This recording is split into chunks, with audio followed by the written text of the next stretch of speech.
நமஸ்காரம். கார்த்திகை தீபம் நாளைக்கு ரொம்ப விசேஷமா கோலாகலமா திருவண்ணாமலையில நடக்க போகுது. நம்ம எல்லாருமே எந்த ஊர்ல இருந்தாலும் சரி, நம்மளுடைய வீட்டில இருந்து அந்த உண்ணாமலை அம்பிகா சமேத அண்ணாமலையார் சுவாமியை மானசீகமா பிரார்த்தனை பண்ணி நித்திய பிரகாரம் ஆத்துல நம்ம விளக்கு ஏத்துறோம்.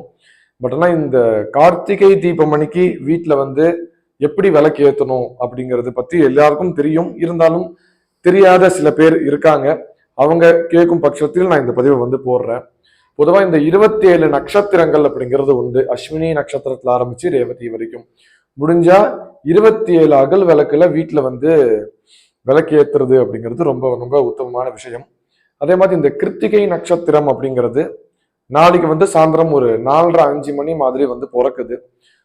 பொதுவா திருவண்ணாமலையில எப்படி பண்ணுவாங்க அப்படின்னா, ஈவினிங் நேரத்துல, அதாவது பொதுவா இந்த சூரிய உதயன் பேஸ் பண்ணி தான் எல்லாமே திதி வாரகரண யோகம் முகூர்த்தங்கள் இதெல்லாமே ஃபிக்ஸ் பண்ணப்படும். ஆனா இந்த திருவண்ணாமலை தீபம் மட்டுமே சந்திரனை வச்சு ஃபிக்ஸ் பண்ணுவாங்க. கரெக்டா சந்திரன் எப்போ உதயம் ஆகுதோ அந்த நேரத்துல கிருத்திகை நட்சத்திரம் இருக்கு, அன்னைக்கு நைட் முழுசா அந்த கிருத்திகை நட்சத்திரம் இருக்கு அப்படின்னா அப்போ அன்னைக்கு சாயந்தரம் தான் இந்த திருக்கார்த்திகை தீபமா திருவண்ணாமலையில ரொம்ப கோலாகலமா ஏத்தி கொண்டாடுவாங்க. ஸோ அந்த பிரகாரம் இந்த 2025ஆம் வருஷத்துல நாளைக்கு வருது 3ஆம் தேதி, டிசம்பர் 3ஆம் தேதி அன்னைக்கு நடக்குது. அதனால எல்லாருமே அவசியமா உங்களுடைய ஆத்துல இருந்தே அண்ணாமலையார நல்லா பிரார்த்தனை பண்ணிக்கோங்க. எல்லா விதமான சங்கடங்களும் நிவர்த்தி ஆகணும்.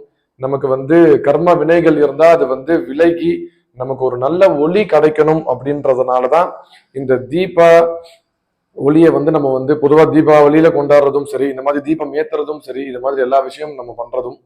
அதனால நாளைக்கு அவசியமா எல்லாரும் அவங்களுடைய வீட்டுல நேரம் காலம்லாம் பார்க்க வேணாம். ஈவினிங் 5 மணிக்கு மேல நம்ம நம்மளுடைய ஆத்துல பூஜை ஆராதனைலாம் பண்ணணும்னா பண்ணிட்டு 27 விளக்கு ஏத்துறதுங்கிறது ரொம்ப ரொம்ப விசேஷமா பார்க்கப்படுறது.